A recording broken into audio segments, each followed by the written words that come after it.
siéntanse libres en el momento que gusten de formular sus preguntas. Bien, vamos. Eh,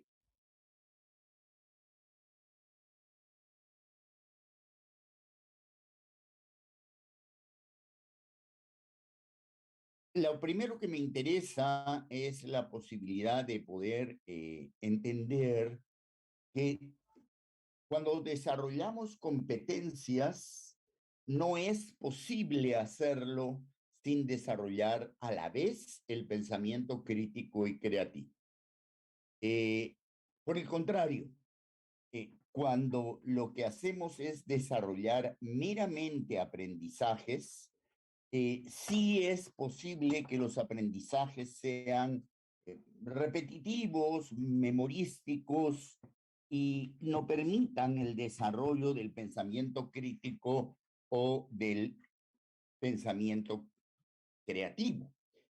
Eh, Esto puede ser complicado de entender porque usualmente se ha utilizado como si fuera sinónimos el lograr aprendizajes o desarrollar aprendizajes o simplemente el aprendizaje con el desarrollar competencias.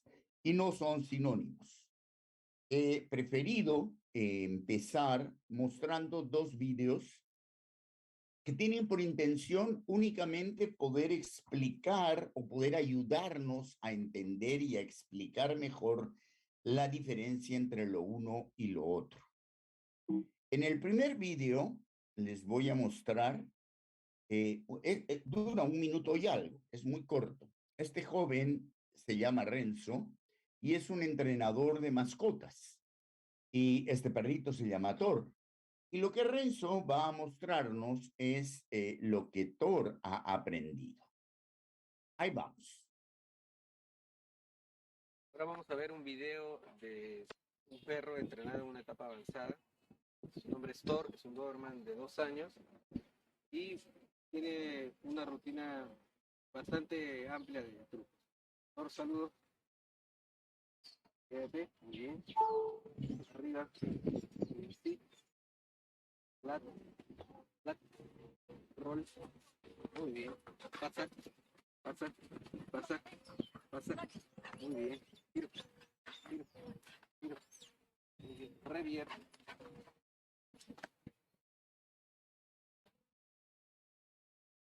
Sí. Y la orden un poco más complicada para enseñarle fue que él sabe contar. Sí. Dos más. Tres por. Tres por.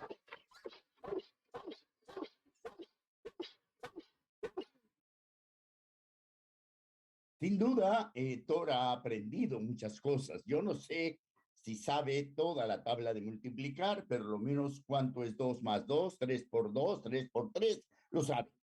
Y además de los otros trucos que Renzo le ha enseñado.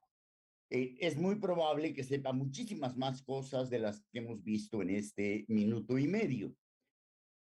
Bueno, lo otro, sí, sí, por supuesto, es aprendizaje por condicionamiento, sin duda alguna, pero es aprendizaje. Es decir, él ha aprendido. ¿Cuál es la razón y cómo lo logró Renzo? O habría que preguntarle a Renzo cómo lo consiguió. Pero efectivamente, Thor ha aprendido muchas cosas. Después analizaremos qué nivel de aprendizaje ha conseguido. Pero ahora quería mostrarles otro video. Ahora vamos a ver un video. Perdón, no es este mismo. Este video, el segundo, ya no es de un perro, es de un cuervo.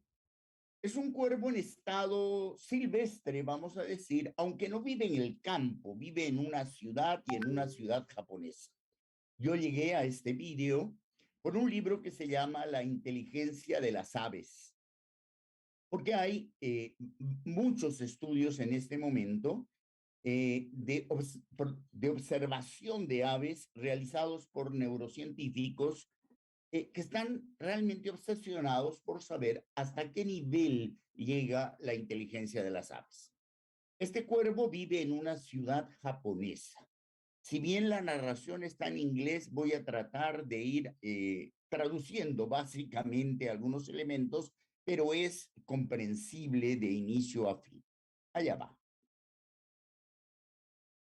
El cuervo Crows have become highly quiere skilled at making a romper living in these new la urban nuez environments. con la In fuerza this de su pico, Japanese city, pero no they quiere. have devised a way of eating a Si food estuviera en el that campo, normally they subiría a la can't altura y manage. atiraría contra las rocas. Aquí, fíjense, ha tirado la nuez, en este caso, contra el pavimento. Y la nuez, lejos de romperse, si se dan cuenta, da botes y botes y no se rompe. Ahí está rebotando. Dropping a nut from a great height onto a hard road does sometimes crack it. But some nuts are particularly Va a tough. ser un segundo intento. So the crows Esta have vez ya no lo va a devised a tirar better. a la altura, pero sí lo va a tirar en la zona por donde pasan los carros. Drop it among the traffic. Probablemente con la expectativa de que los carros y allí. Ahí está, lo consiguió. Justamente la nuez está rota. The problem now is collecting the bits without El getting problema run over. ahora es comer contenido. Y terminar como la nuez.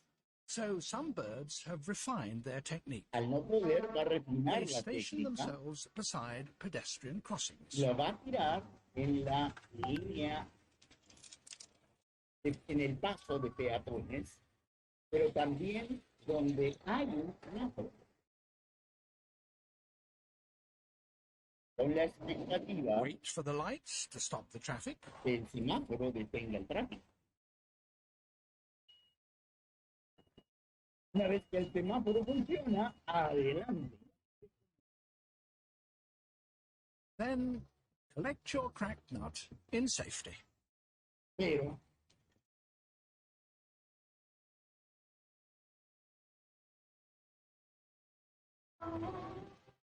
con mucho cuidado puede terminar igual que la nuez.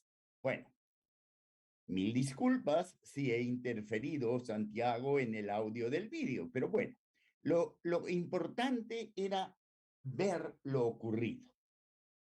El cuervo también ha aprendido cosas, obviamente. El cuervo aprendió que su pico no tiene fuerza suficiente para romper la nuez. El cuervo aprendió que la nuez no se va a romper contra el pavimento porque el pavimento no es lo suficientemente fuerte. El cuervo aprendió que los carros pueden tener la fuerza suficiente como para poder romper la nuez. El cuervo aprendió que los semáforos detienen los carros. Son aprendizajes que él ha logrado. Lo que es importante aquí es tener en cuenta el tipo de aprendizaje que logró cada uno de estos dos animalitos. Vamos a comparar los aprendizajes logrados por ambos con la taxonomía de Bloom, pero en la adaptación hecha por Anderson, Cradwell y Church. En esta adaptación, el nivel más básico, más elemental, el nivel cognitivo más básico es la recordación o el recuerdo. Los neurocientíficos sostienen que para que un animal pueda recordar, solo necesita tener un cerebro con 1000 o más neuronas. Si tiene más de 1000 neuronas, va a poder recordar, va a poder acordarse de hechos, de datos. El perro tiene 1500 millones de neuronas al nacer, aproximadamente. El cuervo tiene aproximadamente 3600 millones de neuronas. Bueno, el ser humano tiene 86,000 millones de neuronas cuando nacemos. Obviamente, por esa razón, perro, cuervo y seres humanos podemos recordar. Los dos animalitos nos han demostrado que son capaces de lograr este nivel de aprendizaje más básico, el recuerdo. Pero también los dos nos han demostrado que pueden comprender. De hecho, lo que sabemos es que los perros pueden comprender hasta 250 palabras humanas. Thor nos ha demostrado que puede entender palabras en castellano y algunas palabras en alemán, que son las órdenes que les han dado. Pero también que puede comprender la diferencia entre 3 por 2, 3 por 3, 2 más 2, porque ha respondido correctamente. Si no comprendiera la diferencia, hubiera confundido lo uno con lo otro.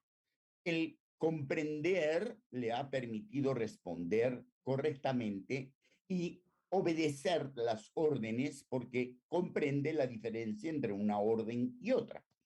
En el caso del cuervo, la cosa es mucho más clara. Él ha comprendido una diversidad de cosas y si no las hubiera comprendido, no hubiera podido conseguir la comida finalmente, que era lo que le interesaba. Los dos animalitos han demostrado que son capaces de aplicar lo aprendido. ¿Qué cosa es aplicar? Es resolver problemas aplicando conocimiento de hechos o técnicas previamente adquiridos. Obviamente, el perro, Thor, ha sido entrenado, es decir, él ha ido adquiriendo conocimientos, él ha ido adquiriendo cada uno de los conocimientos que tiene gracias al entrenamiento de Renzo. Y lo único que ha hecho frente a las cámaras esta vez ha sido aplicar todo lo que ha aprendido y hacerlo bien. En el caso del cuervo, la diferencia es que nadie le enseñó. Él ha ido ciertamente aplicando lo que él mismo aprendió por observación, por él mismo, pero ciertamente nadie le enseñó que los carros son más pesados y que pueden romper nueces. Probablemente él lo vio. Y por esa razón, después de hacer el primer intento, hay aprendizaje por repetición. Es decir, cuando repetimos algo muchas veces, podemos terminar aprendiéndolo. Y eso es aprendizaje. Aprendizaje es recuerdo. Siempre que decimos que hemos recordado algo es porque es aprendizaje, pero aprendizaje también es comprensión. Podemos comprender y decimos estamos aprendiendo al nivel de la comprensión. Esta es una taxonomía de aprendizajes. A todos estos les llamamos aprendizajes. ¿Cuál es el motivo del aprendizaje? En el caso de, probablemente en el caso de los dos animales, el motivo del aprendizaje es la necesidad. Los entrenadores suelen utilizar premios, galletitas, huesitos, para lograr entrenar a los animales, es decir, jugar con su necesidad o con sus intereses para lograr que repitan y hagan las cosas bien hechas. Efectivamente, es condicionamiento operante, pero diferente es el caso del cuervo, en el que él no solo aplicó lo aprendido, sino que ha demostrado que es capaz de analizar. Y allí ya no hay condicionamiento de ningún tipo.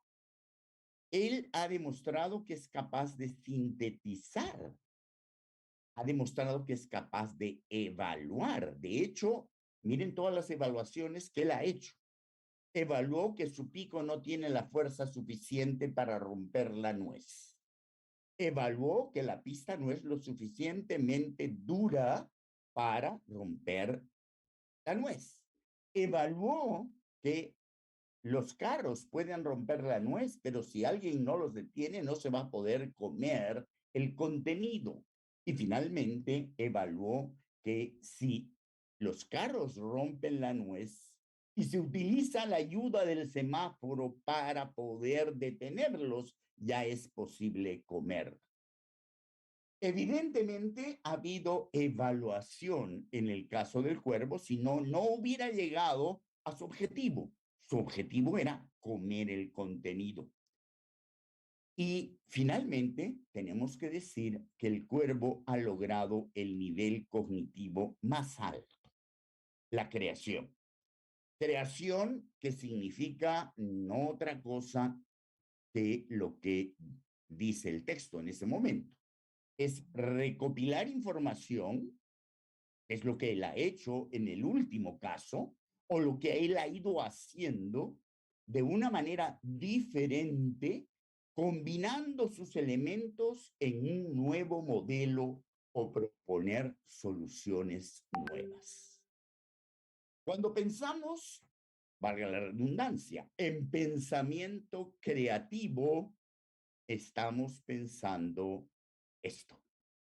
Estamos pensando en el nivel cognitivo más alto en la taxonomía de Bloom, pero en la adaptación, porque en la taxonomía de Bloom original, ustedes saben que lograba llegar esta hasta la evaluación, pero no hasta la creación. Cuando pensamos en creación, ya estamos pensando en la adaptación que han hecho estos tres autores de la taxonomía de Bloom, que no es otra cosa, la creación, que poner por encima de todos los otros procesos cognitivos este proceso que implica responder de manera creativa y de manera original a un problema. El cuervo lo ha hecho. Y lo que dicen los neurocientíficos es que un cuervo puede resolver creativamente problemas semejantes a los que un niño de 5 años, un niño humano, podría resolver. En el caso del perro, podría resolver problemas semejantes a los de un niño de hasta 2 años. El perro Thor, al que hemos visto, no ha resuelto creativamente ningún problema. El perro Thor se ha limitado a aplicar lo aprendido. Ha llegado solo hasta este nivel. Que lo aplicó muy bien, que ha demostrado haber aprendido con mucha eficacia. Obviamente aprendió, como decían algunos de ustedes en el chat, por repetición, por condicionamiento, pero aprendió y aplicó perfectamente todo lo aprendido. Pero no fue capaz, porque no hizo, no demostró en todo caso en el vídeo haber hecho ningún análisis, ninguna síntesis, ninguna evaluación y ninguna creación.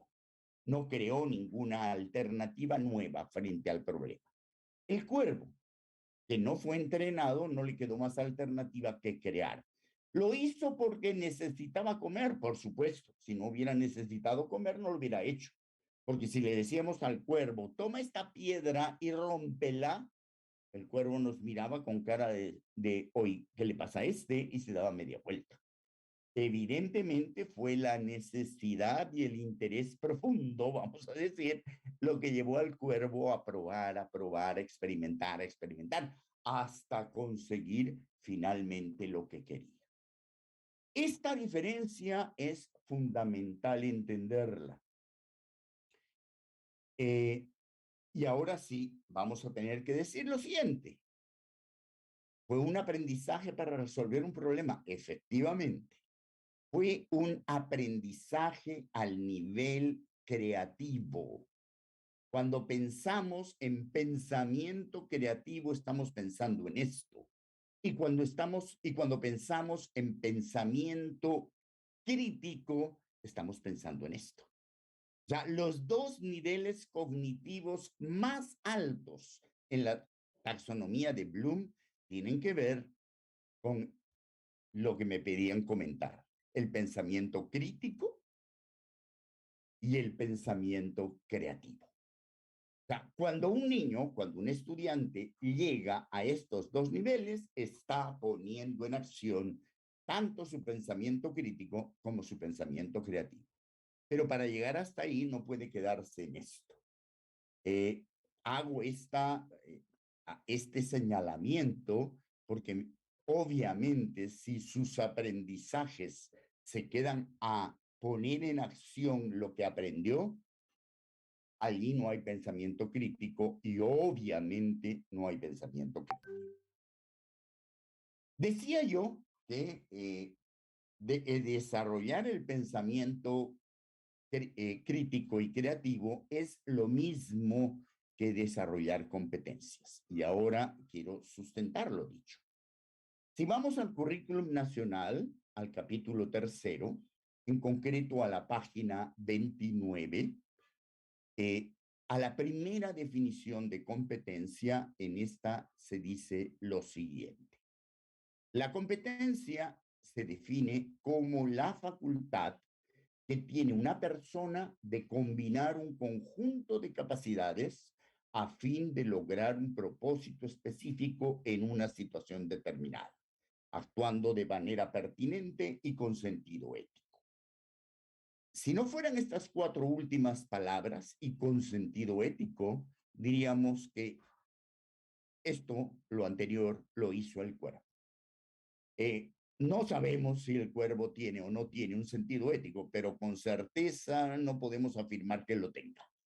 Pero todo lo demás parece ser que es lo que la ha hecho. ¿Qué es lo demás? Primero, las competencias son facultades. La facultad es una capacidad, es una potencialidad con la que se nace. Las facultades no se adquieren. Las facultades pertenecen a, vamos a decir, a nuestros genes. Cuando los seres humanos nacemos con la facultad de comunicarnos con un lenguaje o con muchos lenguajes. Nacemos con la facultad de crear arte, de apreciar el arte. Nacemos con la facultad de controlar nuestro cuerpo y con la facultad de comunicarnos a través de nuestro cuerpo. Nacemos con la facultad de pensar históricamente. Nacemos con la facultad de construir nuestra identidad y de relacionarnos con los demás. Las facultades matemáticas, las facultades científicas, son facultades del ser humano. Nosotros nacemos con ellas, no las aprendemos. Lo que hacemos es desarrollarlas. ¿Y cómo las desarrollamos? ¿Qué significa desarrollarlas? Y en todo caso, ¿qué significa tenerlas? Lo que dice la definición es que la facultad, vamos a decir, las facultades, cualquier facultad que tenemos las personas, perdón, la competencia es una facultad o son las facultades, las competencias de combinar un conjunto de capacidades a fin de lograr un propósito específico en una situación determinada, actuando de manera pertinente. Los animales nacen también con algunas facultades y tienen la posibilidad de desarrollarla hasta determinado nivel. Mientras más profundo, o más bien, mientras más complejo es el cerebro de un animal, puede llegar a desarrollarlas a un mayor nivel. Pero el ser humano es el animal que puede desarrollar sus competencias todas al mayor nivel posible. Las competencias sí son innatas. Su desarrollo no. Su desarrollo tiene que ver con la interacción con los demás. Pero nuestro cerebro es humano. Y cuando nacemos, poseemos todas esas facultades, todas esas potencialidades. No nacemos con un cerebrito de gusano que se va convirtiendo luego en cerebro humano. Nacemos con un cerebro humano. Es esa la razón por la que en el currículum nos presentan el estándar de las competencias desde el nivel 0. No porque los niños vayan a la escuela a los 0 años, sino porque las competencias empiezan a desarrollarse desde que nacemos y van a desarrollarse a lo largo de toda la vida. El ejemplo que me gusta dar es el siguiente. Vargas Llosa tiene 86 años. Es un premio Nobel de literatura o tiene un premio Nobel de literatura pero su competencia para escribir en lenguaje castellano todavía podría seguirla desarrollando. El día que se muera ya no podrá desarrollarla. El único momento en que ya no podemos desarrollar nuestras competencias, efectivamente, es cuando estamos muertos. Mientras tanto, cualquiera de nuestras competencias, la competencia de crear arte, la competencia de apreciar el arte, la competencia de controlar nuestro cuerpo y nuestro movimiento y de cuidar nuestra salud, la competencia de protegernos, de generar y de construir nuestra identidad, la competencia de socializar y establecer relaciones con los demás, las podemos seguir desarrollando toda la vida. No es que logramos desarrollarla hasta determinada edad y punto. No, las competencias pueden seguirse desarrollando. Los animales que poseen algunas de estas competencias al nacer, las van a poder desarrollar hasta cierto nivel en función del tamaño de su cerebro. Les decía, por ejemplo, los cuervos tienen un cerebro con solo 3.600 millones de neuronas. Los seres humanos tenemos un cerebro con 86.000 millones de neuronas. Los perros tienen un cerebro con 1.500 millones de neuronas. Primer dato importante, entonces, las competencias no se aprenden. Las competencias no van de afuera hacia adentro, como los conocimientos. Las competencias van de adentro porque se nace con ellas hacia afuera. Se desarrollan y también podrían no desarrollarse. O sea, nacemos con un cerebro humano con la posibilidad de desarrollar todas sus competencias, pero podríamos no desarrollarlas también. Esta primera cosa es importante. Lo otro que es importante es que la competencia es la facultad de combinar un conjunto de capacidades para lograr un propósito. Entendamos capacidad como la define el currículum. Son conocimientos, habilidades, recursos, actitudes que podemos poseer o no. El currículum no dice que la facultad es la competencia es la facultad de combinar las capacidades aprendidas. No, es la facultad de combinar las capacidades, las hayamos aprendido o las consigamos para lograr lo que proponemos o lo que deseamos. Pero no dice que la competencia es la suma de las capacidades, cosa que algunos han interpretado así. La competencia es la suma de las capacidades. No, la competencia es la facultad de combinar capacidades que ya poseemos o que no poseemos, pero para lograr un propósito. Si no logramos un propósito de manera pertinente, no estamos poniendo en juego nuestra competencia, ninguna competencia. Después vamos a ver que el currículum lo plantea de manera bastante más radical. Ser competente, dice el currículum, supone comprender la situación que se debe afrontar, evaluar las posibilidades que se tiene para resolverla. Esto significa identificar los conocimientos y habilidades que uno posee o que no posee, pero que están disponibles en el entorno. Analizar las combinaciones más pertinentes a la situación y al propósito para luego tomar decisiones y ejecutar o poner en acción la combinación seleccionada. Ser competente supone todo esto. Y sin duda alguna, esto es lo que hizo el cuerpo, no lo que hizo el perro. Esto es lo que nos demuestra que el cuervo sí ha desarrollado, obviamente al nivel de un niño humano pequeño, pero ha demostrado un nivel de desarrollo de sus competencias. Para sintetizar esto, el currículum en la misma página 29 dice lo siguiente. Quiero que prestemos mucha atención a lo que dice. Ser competente es más que demostrar el logro de cada capacidad por separado. Es decir, yo puedo demostrar cada una de las capacidades por separado y ser absolutamente incompetente. Porque ser competente es usar las capacidades combinadamente y ante situaciones nuevas. No solo usar las capacidades, pero usarlas combinadamente y no en cualquier situación, sino en una situación desconocida, nueva. Si el estudiante solo puede hacer lo que le hemos enseñado a hacer, se está comportando como toro, no como el cuervo. No está demostrando competencia, está demostrando que puede aplicar lo que le enseñamos.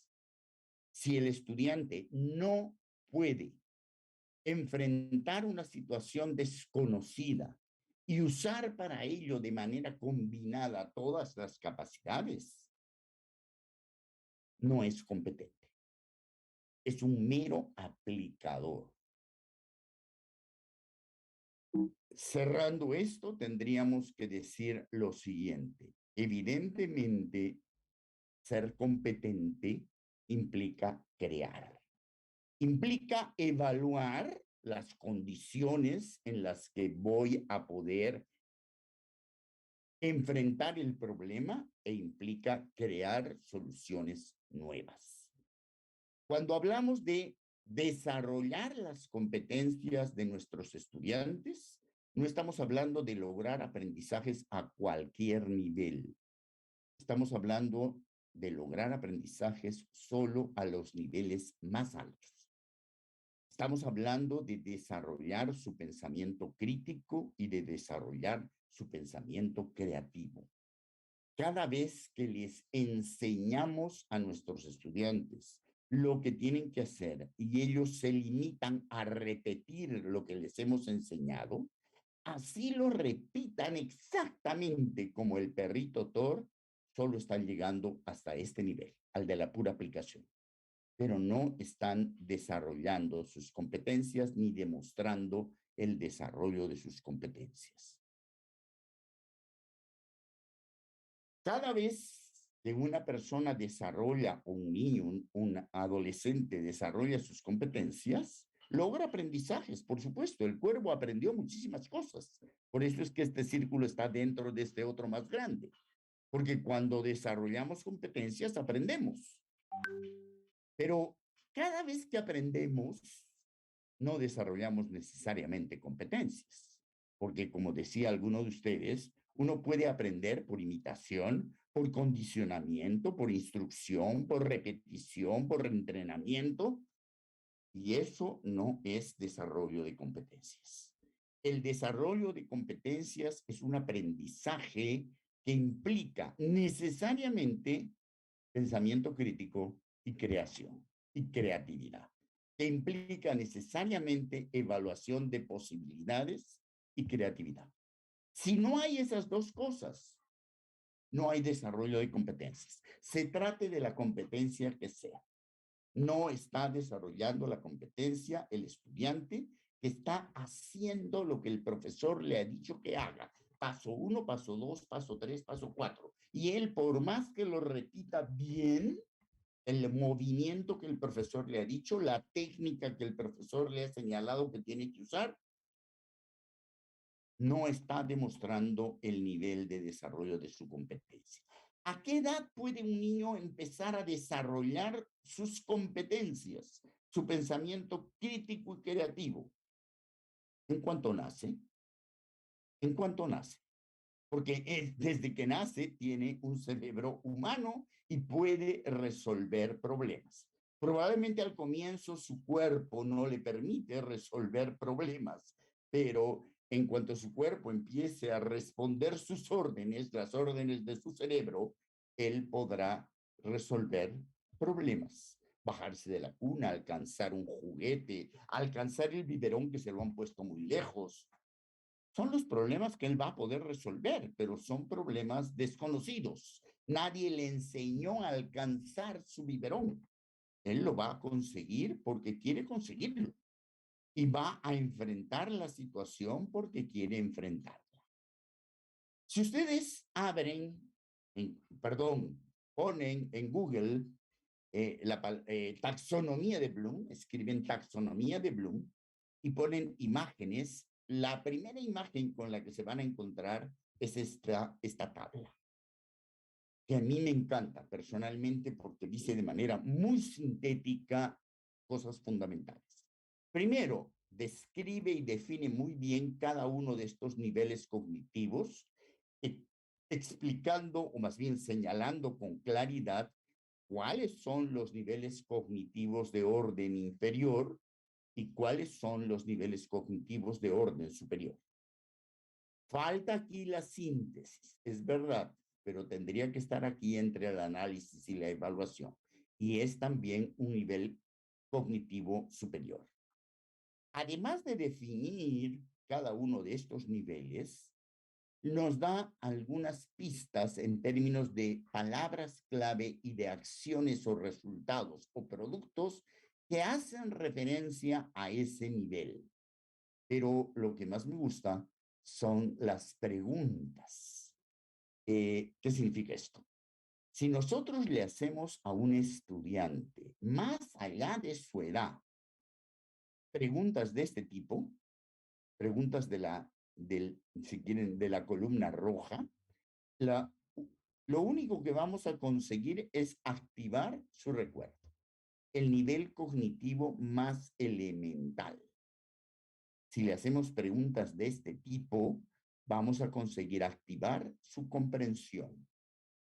Si le hacemos preguntas de este otro tipo, vamos a conseguir activar su habilidad para aplicar. Y esto a la edad que sea, porque yo le puedo hacer una pregunta de este tipo a alguien que está en quinto de secundaria y lo único que estoy haciendo es activar su habilidad de aplicación. No estoy activando los procesos cognitivos de orden superior.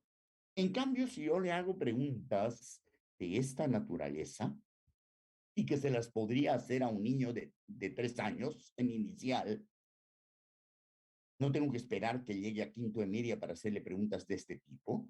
Yo estoy activando sus procesos cognitivos de orden superior. Lo que dirían Anderson, Krathwohl y Church es: no podemos hacer preguntas de esta naturaleza a los estudiantes. Son seres humanos, tienen un cerebro potente y poderoso. Tenemos que hacerles preguntas de esta naturaleza.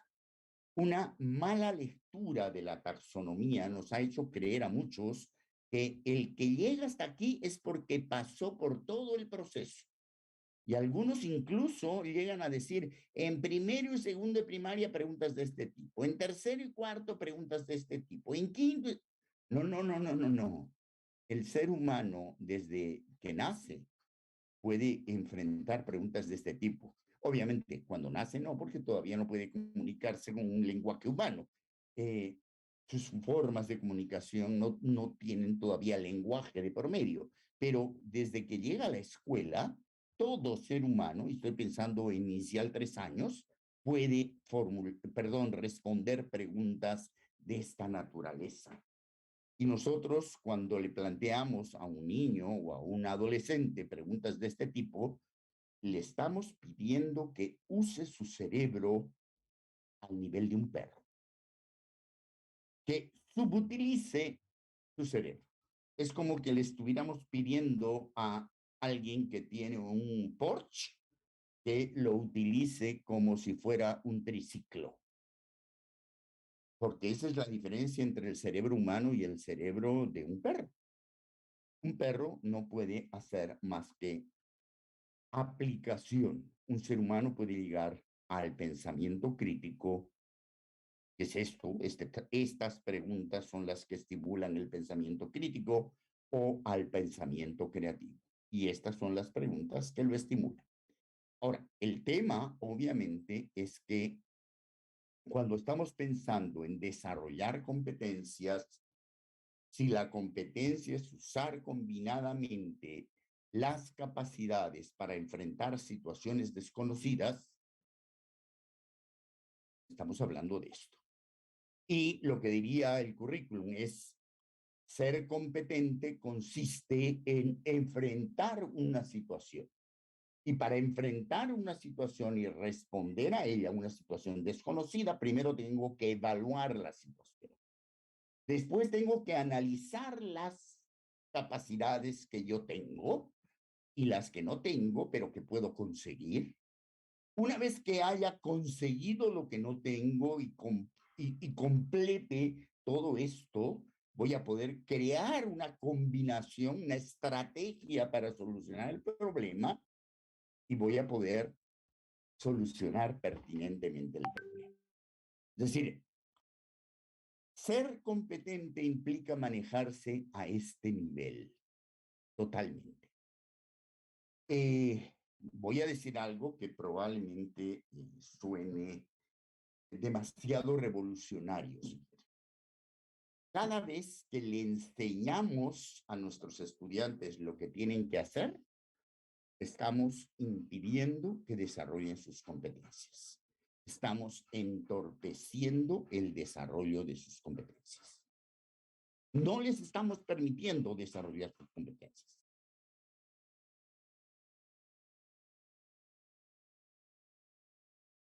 ¿Cuáles son, pregunta Espino Silva, que no sé su nombre, las causas que dañan una capacidad cognitiva, sobre todo en la etapa escolar? De antemano agradece la respuesta. Bueno, vamos a pensar en lo siguiente. Permítanme dejar de compartir este PowerPoint y compartir otro que permita visualizar la respuesta, porque sí es una respuesta que les va a resultar interesante y que vale la pena detenernos un momento en ella. Aquí vamos. Primero, lo que decía hace un momento. Déjenme habilitar, si no habilito. Ay, perdón.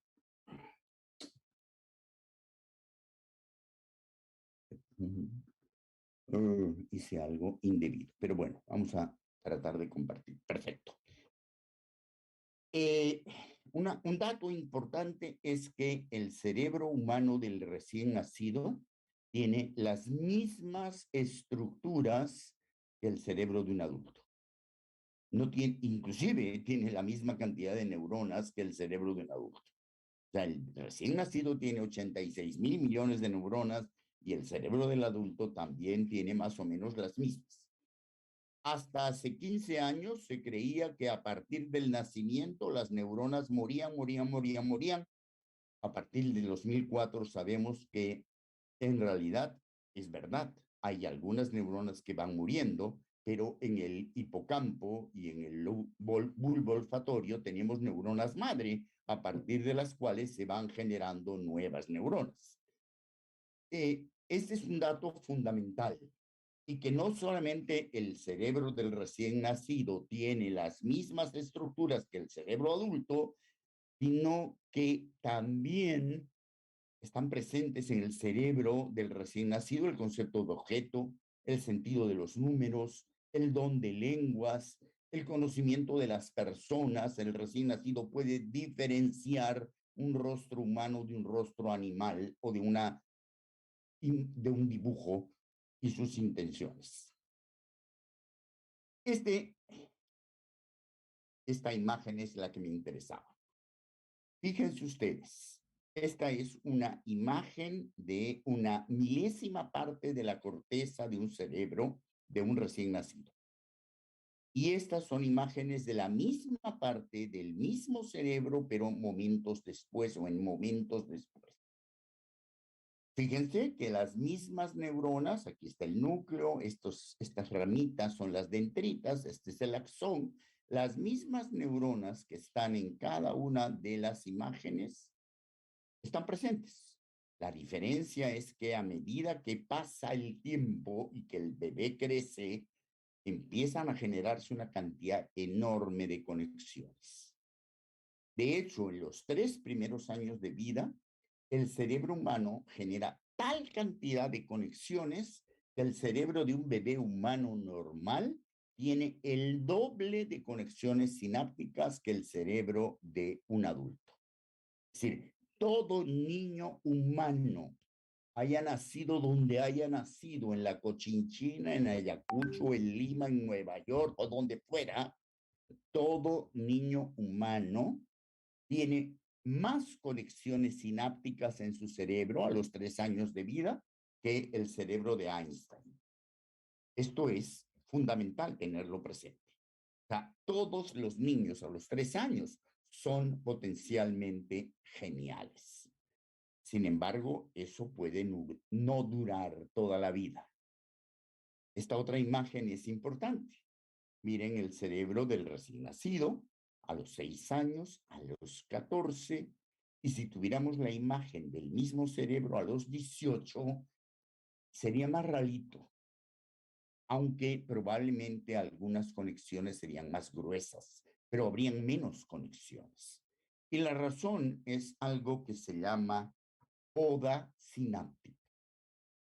Y ustedes saben que la poda, o sea, el podar los árboles, las plantas, se hace de la misma manera y por la misma razón por la que el cerebro poda las sinapsis y las neuronas, para fortalecer aquellas que se usan más, aquellas que son más importantes. Aquellas hojas y aquellas ramas que están de sobra se podan, se eliminan para fortalecer el tronco, para fortalecer las ramas principales. De la misma manera, se ha generado tal cantidad de conexiones en nuestro cerebro que se necesita podar las que no se están utilizando. Porque, vamos a decirlo así, consumen energía, consumen oxígeno, pero no producen nada porque no se usan. El cerebro las poda, las elimina. Había un texto de Sarah Blakemore, no está, en esta diapositiva no está. Lo que Sarah Blakemore dice es, hay un principio básico de funcionamiento en el cerebro humano. Lo que no se usa, se elimina. Y la razón es muy simple. El sistema óseo más duro que tiene el ser humano es este, se llama cráneo.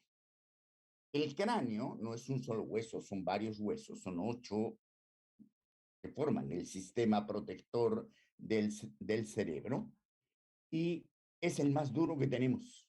Y es así de duro para poder proteger el cerebro.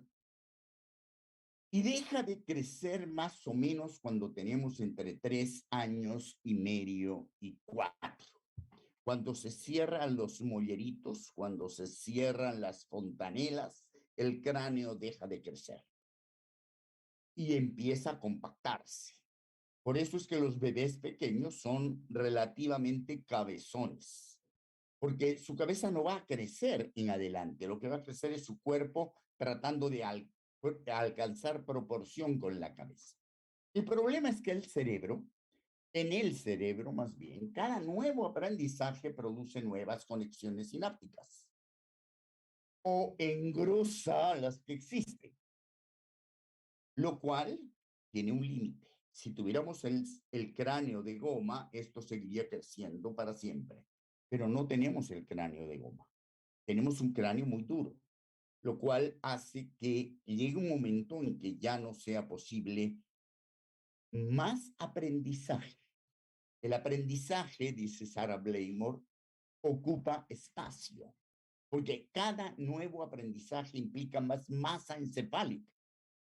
Esto hace que el cerebro periódicamente tenga que eliminar conexiones que no se usan, aprendizajes que no se usan, neuronas que no se usan.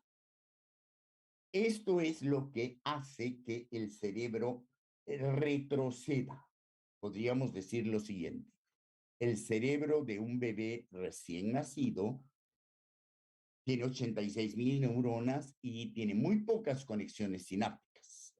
A los 3 años de vida, cada neurona puede haberse llegado a conectar hasta con otras 20.000 neuronas. El cerebro de un bebé de 3 años o de un niño de 3 años tiene el doble de conexiones sinápticas que el cerebro de un adulto. Es decir, que las que él mismo va a necesitar cuando sea adulto. A los 3 años, todos los bebés humanos son potencialmente genios. Sin embargo, hacia los 5 o 6 años empieza un proceso de poda sináptica. Y lo primero que se poda es lo que no se usa. Así que si no se usan conexiones sinápticas o algunas conexiones que se han generado, se van a perder. A tal punto que al terminar la primaria, un niño humano probablemente ya no sea un genio, sino podríamos decir, todos los niños humanos al terminar la primaria podrían llegar a ser premio Nobel. Porque ha habido una poda, porque no necesariamente en la primaria se usan todas las conexiones que deberían usarse y se pierden una buena parte. En la secundaria, desde el inicio de la pubertad, que más o menos empieza en quinto, sexto grado de primaria y continúa durante toda la secundaria hasta los 28 años más o menos, durante la adolescencia, que es más o menos la secundaria y algunos años más, hasta los 28 años más o menos, es cuando la poda se hace más radical. La reestructuración y reorganización del cerebro del adolescente es alucinante. Con lo cual, podríamos decir lo siguiente, mucho más impacto tienen en el desarrollo o en el retroceso de las condiciones cerebrales del estudiante, los profesores de secundaria, que los de primaria e inicial. O sea, la secundaria es vital en el desarrollo de los procesos cognitivos, del desarrollo cognitivo del cerebro.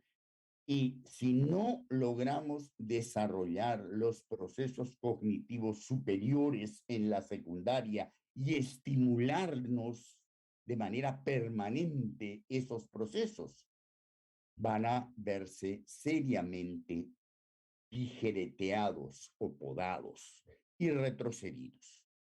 Si nuestros estudiantes, los que terminan la secundaria con nosotros, no llegan a ser premio Nobel, salvo Vargas Llosa, o no llegan a ser geniales, es porque no han tenido la secundaria que les hubiera permitido desarrollar todo eso.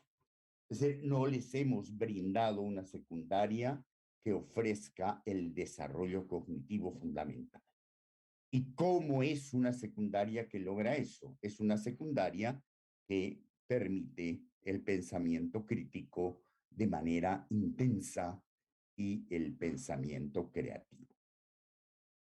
Preguntas, comentarios hasta aquí, los que gusten.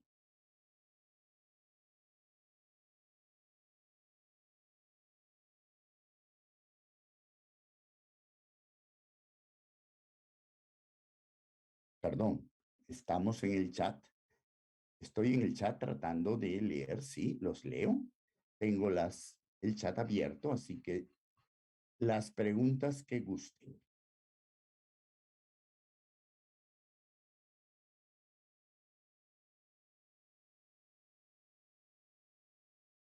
No hay preguntas, se han quedado mudos. Adelante.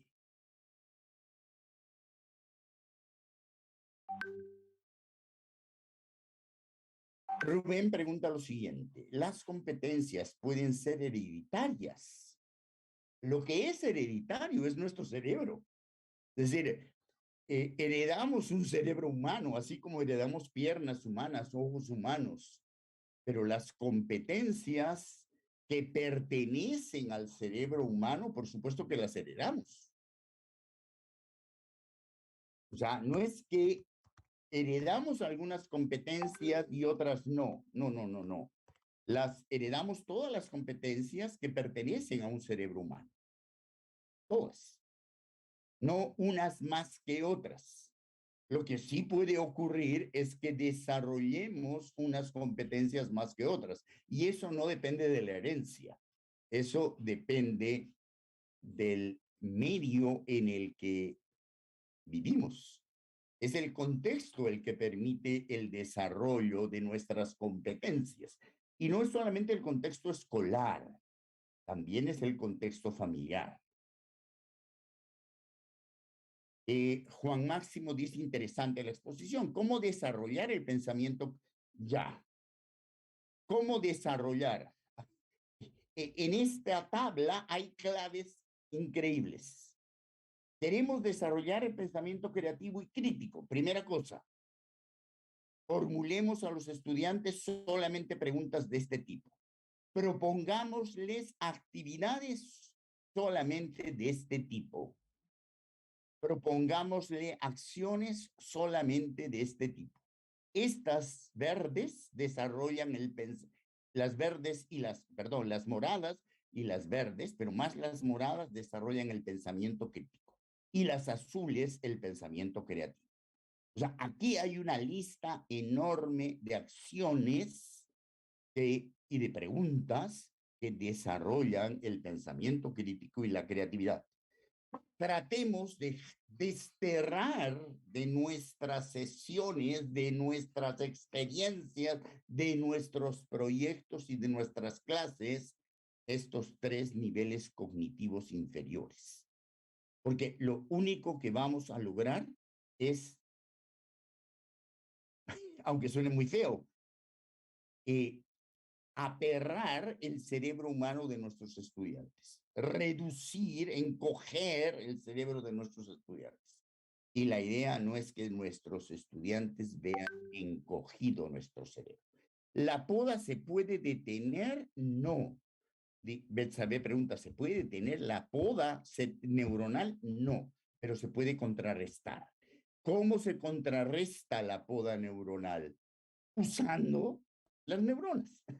Es decir, si no se las usa, van a ser eliminadas. Lo que no se use va a ser eliminado. Ken Robinson, en su libro Escuelas Creativas, te lo sugiero, dice lo siguiente. No perdamos el tiempo, ni la energía, ni el esfuerzo de nuestros estudiantes pidiéndoles que aprendan todo lo que está en Google.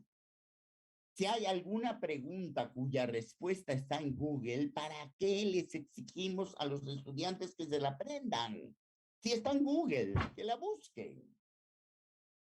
O sea, que liberen su cerebro de todas estas tonterías que les exigimos aprender para que utilicen su cerebro realmente en cosas importantes. Por ejemplo, ¿qué nos interesa? Que usen la tabla de multiplicar para resolver problemas de multiplicación o que se aprendan la tabla de multiplicar para resolver problemas de multiplicación. ¿Qué nos interesa? Que se aprendan la tabla periódica de los elementos para poder o que usen la tabla periódica de los elementos. El rollo es que nos hemos preocupado demasiado con que adquieran información y resulta que ellos y nosotros sabemos que toda esa información está en Google. Y los chicos lo dicen, ¿para qué tengo que aprender eso? Si está en Google. Cuando podría usar su cerebro para cosas mucho más creativas y mucho más críticas. Si podría, dice Jenny, si podría mencionar lo que dije de la secundaria. Lo que dije de la secundaria es que al inicio de la pubertad, desde el inicio de la pubertad, los 12 años en adelante, hasta que termina la adolescencia, hacia los 25, 28 años, la poda neuronal es radical. Es decir, hay una reestructuración total en el cerebro del adolescente Y parte de esa reestructuración total significa una poda radical. De tal forma que aquellas habilidades, aquellos procesos cognitivos que no se usan, van a ser eliminados. Y si decíamos, un chico de 3 años, humano normal, puede llegar a ser genio. Si en la primaria no se han evitado la poda, sino que la poda ha hecho lo suyo, al terminar la primaria ya no va a ser genio, va a ser un premio Nobel. Pero todavía puede ser un premio Nobel. Cualquier chico que está en 6º grado, así no le hayan estimulado lo suficiente durante la primaria y la inicial. Pero si en la secundaria no le estimulan los procesos cognitivos superiores, perdió toda posibilidad de desarrollo cognitivo. Es eso lo que decía. Mucha más influencia tiene en el desarrollo cognitivo de una persona el profesor de secundaria que el de inicial o primaria. Y la tarea del profesor de secundaria no es enseñarle contenidos, sino es desarrollar los procesos cognitivos superiores. Dice Regis, las personas que estudian tardíamente o en la edad adulta tendrán dificultades en su proceso de aprendizaje. Sí, les costará más. No será lo mismo de fácil que resultaría para un adolescente. ¿Los adultos también necesitamos una poda neuronal? Sí, en alguna medida sí. O sea, si no vamos eliminando periódicamente lo que aprendimos, no vamos a poder aprender nuevas cosas, porque nuestro cerebro tiene un límite, el cráneo. Así que vamos a estar permanentemente limpiando. Es como si tuviéramos un ropero de tamaño fijo. Bueno, no podemos seguir metiendo ropa en él, pues. Periódicamente tenemos que eliminar lo que hemos metido y que ya no sirve. Eso lo va haciendo nuestro cerebro durante toda la vida, porque durante toda la vida tenemos que dejar espacio libre para los nuevos aprendizajes. Omar dice, ¿usted cree que al Estado le interesa que el sistema educativo forme estudiantes críticos y reflexivos? Recuerde que es más fácil gobernar ovejas blancas que ovejas negras. Omar, te recuerdo que los profesores de escuelas públicas somos parte del Estado. Es decir, cuando decimos al Estado le interesa, salvo que yo trabaje en una escuela privada, pero resulta que probablemente la mayoría de los que estamos aquí somos profesores del Estado. Es decir, somos, vamos a decirlo de esta manera, somos las manos del Estado, somos las armas del Estado, porque efectivamente la persona crítica es molesta, la persona creativa es molesta. Y nosotros, como representantes del Estado, no queremos tener personas molestas y creativas, queremos tener personas obedientes, personas dóciles, personas que hacen lo que les decimos que tienen que hacer, que no se rebelan, que no cuestionan. Pero somos parte del Estado y somos los que hacemos eso. Morales dice, las conexiones neuronales, las sinapsis perdidas en la poda, ¿podemos recuperarlas o ya no se puede? Pueden ser recuperadas, es decir, a ver, cada nuevo aprendizaje va a generar una nueva conexión. Si se perdió una conexión, se puede volver a recuperar aprendiendo lo que se perdió. Es decir, en esto consiste la plasticidad neuronal. No es que lo que se perdió ya no se recupera, pero requiere estimulación o tener en cuenta lo que decía antes un compañero. Hay que aprovechar la facilidad con la que los adolescentes desarrollan nuevas conexiones, porque esa facilidad no va a estar cuando sean adultos. Van a poder aprender nuevas cosas, pero a un mayor costo, con mayor dificultad. ¿La técnica del debate genera pensamiento crítico superior? Si hacen estas cosas, sí, porque puede haber debate de lo más aburrido y de lo más elemental.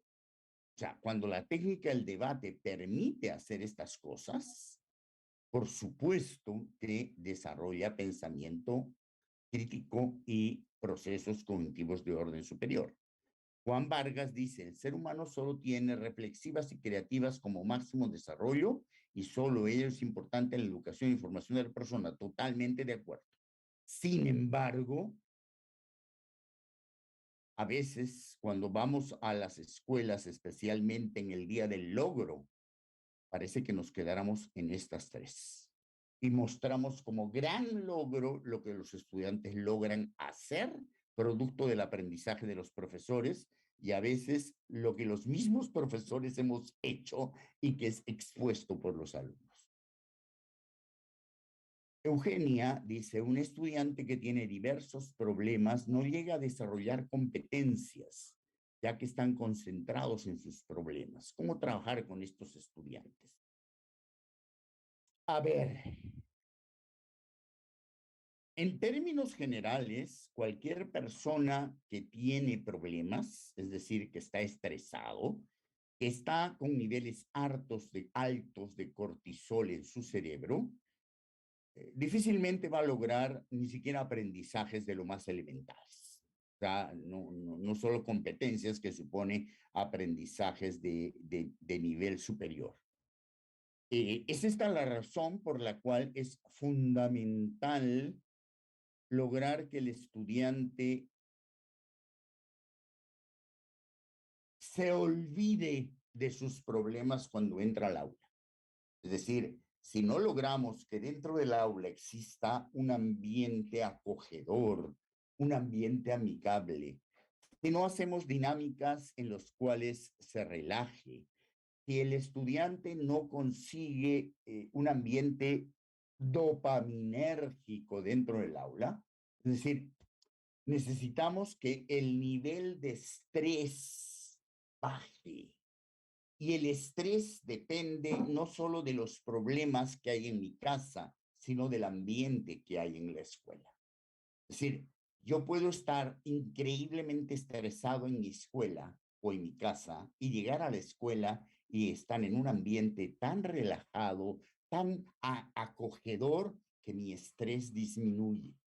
O llegar a una escuela que es igualmente estresante y la cosa no va ni para atrás ni para adelante.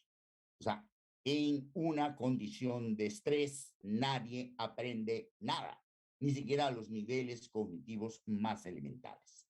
Entonces, evidentemente, y esto vale para adultos y para jóvenes, necesitamos que la escuela tenga un ambiente y un clima afectivo que haga posible el desarrollo de las competencias y haga posible la convivencia.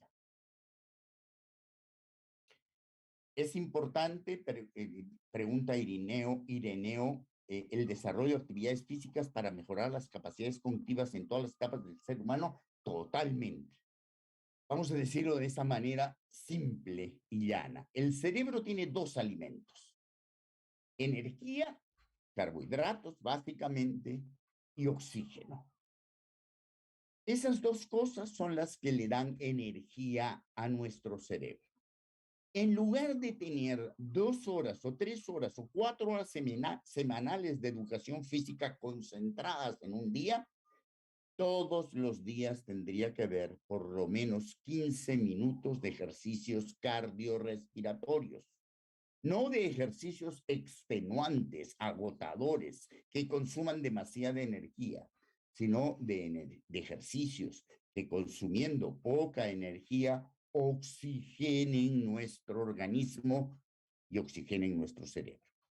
La rutina diaria para un niño y para un adolescente especialmente, ahorita lo explico por qué, debiera consistir en lo siguiente. En el caso de los niños, debiéramos asegurar que el día empieza con las calorías suficientes. Es decir, si la escuela puede darle desayuno, que no le dé almuerzo, que le dé desayuno. Es decir, es preferible consumir los alimentos al inicio del día que a la mitad de la mañana, porque es al inicio del día donde necesita calorías.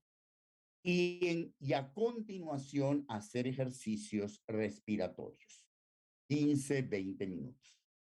Y luego el cerebro está en óptimas condiciones para desarrollar sus capacidades cognitivas. En el caso de los adolescentes, la cosa es más seria. Porque los niños, ustedes saben que hay un ciclo circadiano, el que regula el sueño y la vigilia. En los niños, el ciclo circadiano va con el sol.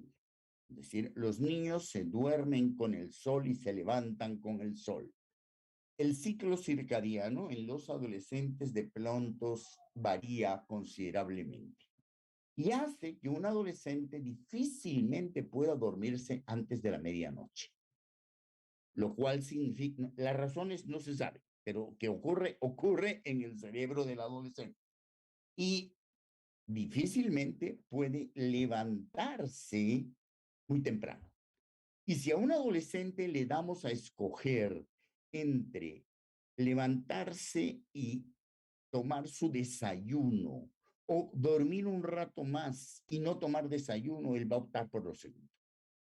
La mayor parte de los adolescentes llegan al colegio con un vasito de algo o comiendo a la carrera cualquier cosa, pero sin energía suficiente porque su último alimento real ocurrió la noche anterior. O sea, si el adolescente, los que van al turno de la tarde suelen venir con más energía que los que van al turno de la mañana. Si el adolescente no recibe un desayuno energético antes de empezar el día, va a estar dormitando todo el día, primero. Segundo, muchos colegios en otros países han experimentado con muy buenos resultados el empezar las clases con los adolescentes más tarde, entre las 9 y las 10 de la mañana. Y no poner los cursos o las clases más difíciles al inicio. El adolescente está completamente despierto hacia el mediodía, hacia las 12, no a las 7 de la mañana, no a las 8 de la mañana. Entonces, recién se está terminando de despertar a las 12. Pero si no tiene energía ni tiene oxígeno suficiente, él va a seguir durmiendo, ¿no? Entonces, el tener adolescentes adormilados durante todo el día o toda la mañana es producto de este cambio, de no tener en cuenta este cambio en el ciclo circadiano, de no asegurarnos que hayan consumido la energía suficiente y de no asegurarnos que su cerebro tenga el oxígeno suficiente antes de empezar el trabajo académico y cognitivo, y de esa falsa creencia de que lo más difícil tiene que ir muy temprano en la mañana. Los adultos estaremos muy bien despiertos muy temprano en la mañana, pero los adolescentes no. Miguel Tinio dice, apliquemos el debate para lograr las competencias necesarias. Sí, totalmente. Iván, doctor Retel, ¿me puede permitir participar mediante el uso del micrófono? Muy tarde, Iván. Hay todavía 26 nuevos mensajes y no depende de mí. Nicolás, las inteligencias múltiples que tiene cada estudiante pueden desarrollarse, son adquiridas o son genéticamente hereditarias. Bueno, lo que tenemos que decir hoy es que la teoría de las inteligencias múltiples formulada por Garner hace 37 años no ha sido corroborada por los estudios neurocientíficos. Es decir, los seres humanos es verdad que tenemos un conjunto de capacidades diferentes, pero no es que cada parte de nuestro cerebro tiene unas capacidades propias y una inteligencia propia. En pocas palabras, los cerebros humanos, si quisiéramos decirlo en términos de Garner, todo cerebro humano tiene todas las inteligencias al momento de nacer y son hereditarias.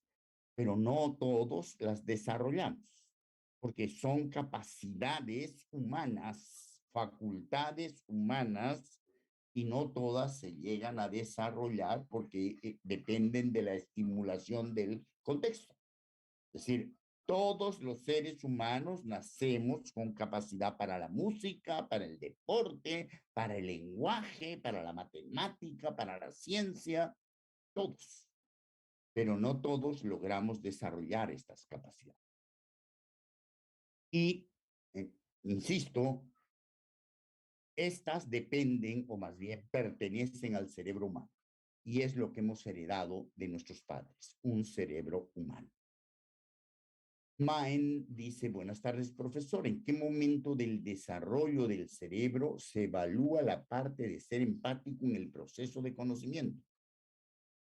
A ver, el ser empático no tiene nada que ver con el proceso cognitivo. La empatía es, vamos a decirlo así, es una capacidad del lóbulo frontal que está muy vinculada con las neuronas espejo, con el control de los impulsos, etc. No es un proceso cognitivo, o sea, tiene que ver en alguna medida con esto, pero no es un proceso cognitivo. Omar Paredes dice, Vargas Llosa recibió una educación tradicional por contenidos y fue premio Nobel. ¿Cree que otro peruano sea premio Nobel con la educación actual? No creo. No creo. Y no creo que Vargas Llosa, uno entre cuántos peruanos han recibido una educación tradicional por contenidos, cientos de millones. Y el que uno haya llegado a ser premio Nobel no nos dice nada. No es estadísticamente relevante. Juan Máximo, desde su experiencia, ¿nos puede recomendar alguna estrategia para desarrollar? Vuelvo a decir, lean con calma esta tablita y es tan fácil de encontrar. Ponen en Google taxonomía de Bloom y ponen imágenes y lo primero que van a encontrar es esta tablita. Miren todas las actividades que hay en las palabras clave. Examinar, priorizar, encontrar, centrarse, agrupar, asumir, y las que están en el nivel cognitivo más alto. Ahora, si pensamos en métodos, los métodos que desarrollan los procesos cognitivos superiores están recomendados ya en el currículum. El aprendizaje basado en proyectos, el aprendizaje basado en problemas, el estudio de casos, son métodos que apuntan a desarrollar estos niveles cognitivos superiores, pensamiento crítico y pensamiento creativo. El asunto está cómo elaborar la matriz de sesiones de aprendizaje. Yo me atrevería a decir, el asunto está en que las sesiones de aprendizaje son para lograr estos aprendizajes, no para desarrollar competencias. En esas sesiones de aprendizaje que hacíamos con introducción, desarrollo, cierre y evaluación, se pueden desarrollar aprendizajes por imitación, por instrucción, por repetición, por entrenamiento. Pero para desarrollar competencias, las sesiones de aprendizaje no sirven. Si quisiéramos desarrollar competencias, déjenme correr hasta bien atrás.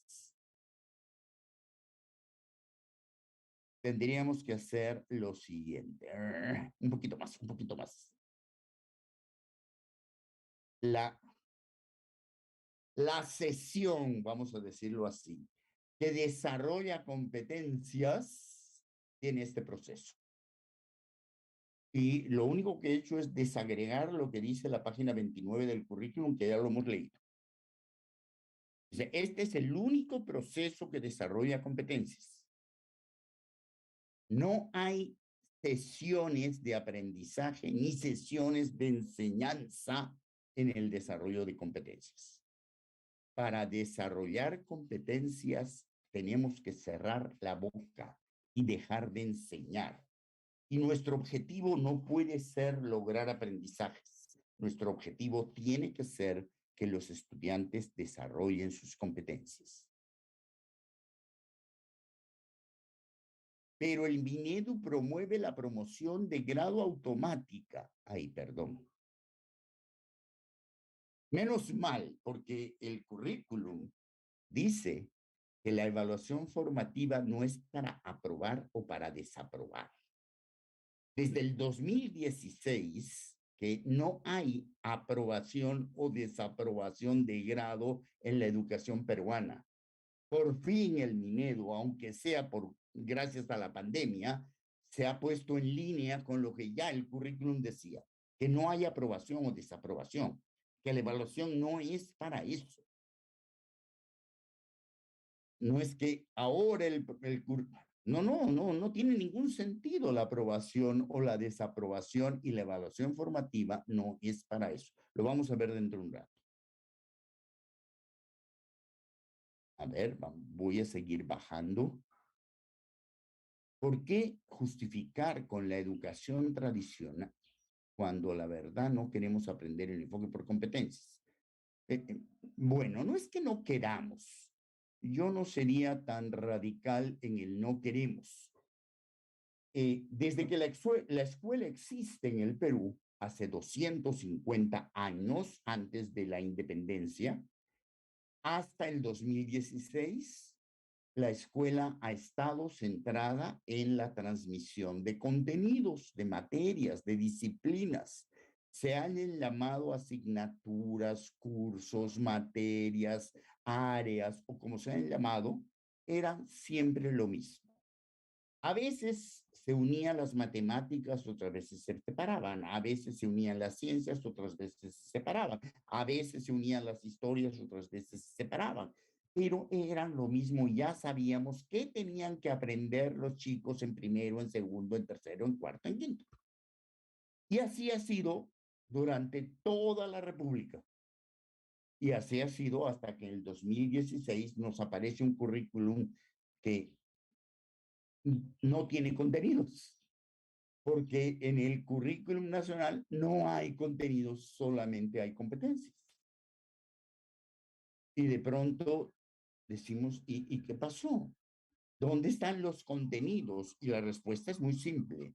No vale la pena llenar la cabeza de los estudiantes de contenidos que van a olvidar cuando tenemos que desarrollar las competencias que van a necesitar a lo largo de toda su vida. Sin embargo, esto implica un cambio tan grande en nuestras propias estructuras mentales, porque hemos estudiado en una escuela en la que el centro eran los contenidos. Nos han formado en una normal o en una universidad o en un instituto para enseñar contenidos. Hemos trabajado durante años transmitiendo contenidos y de pronto nos dicen hay que desarrollar competencias. Y lo primero que decimos es, no, eso es una tontería. ¿Cómo vamos a hacer tremenda cosa? Porque es una estructura mental que se ha formado a lo largo de años en nuestro cerebro. Cambiar una estructura mental no es tan simple. Es como si nos dijeran, desde mañana no hay sexos. Todos vamos a tener un sexo único, no binario. Y lo vamos a quedar así, patidifusos. Bueno, lo mismo nos han dicho. Desde mañana no vamos a enseñar contenidos, no vamos a evaluar contenidos, no vamos a transmitir contenidos. Vamos a desarrollar competencias. Y nos hemos quedado patidifusos. ¿Cómo se hace eso? ¿Cómo se come eso? No, no sirve. El problema es cómo cambiar un esquema mental que ha estado ahí tanto tiempo. Bram dice, tengo entendido que el cerebro por naturaleza es flojo y le encanta el placer, y que si no lo esforzamos jamás se aprenderían cosas nuevas. Sí y no, el cerebro no tolera lo desconocido. El cerebro no tolera lo que contradice sus propias estructuras, no lo tolera. En ese sentido, ¿y le encanta el placer? Sí, le encanta el placer. ¿Y le encanta huir de aquello que le produce miedo? También. Los estudiantes en secundaria no tienen motivación en general. Nadie tiene motivación para aprender lo que no quiere. O sea, el gran problema es que hasta ahora la escuela ha pretendido que los estudiantes aprendan lo que no les interesa. Y lo que el currículum dice es, si no les interesa, no van a lograr desarrollar sus competencias. Es como si le dijéramos al cuervo el ejemplo que les daba. ¿Quieres romper esta piedra? El cuervo nos miraría, tiraría la piedra y se iría. O sea, nadie va a poner un esfuerzo cognitivo en aprender lo que no le interesa.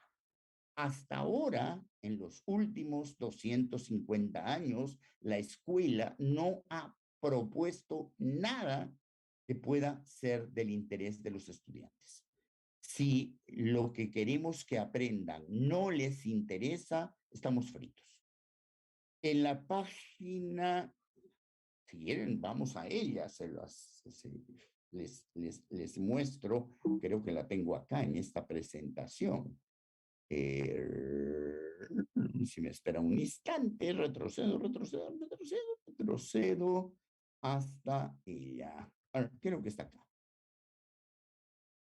En la página 171 del currículum, acá no creo que lo puedan leer, pero está ampliado en la siguiente, dice lo siguiente. Tenemos que partir de situaciones significativas, pero la situación significativa son solamente, insisto, solamente las situaciones que responden a los intereses de los estudiantes. No dice al contexto, no dice a las necesidades, dice a los intereses de los estudiantes. Si la situación no responde a los intereses de los estudiantes, no se van a comprometer con ellas, no les van a resultar retadoras, no van a poner en juego su pensamiento crítico ni creativo. Así que si queremos que un estudiante desarrolle su pensamiento crítico y creativo y sus competencias, tenemos que partir de situaciones que responden a sus intereses. Y por si acaso, el currículum dice, se considera significativa no cuando el profesor la considera importante en sí misma, sino cuando los estudiantes perciben que tiene sentido para ellos. Solo en ese caso puede brotar el interés. Así que, ¿para qué matarnos tratando de motivarlos para que aprendan lo que no quieren aprender, lo que no les interesa?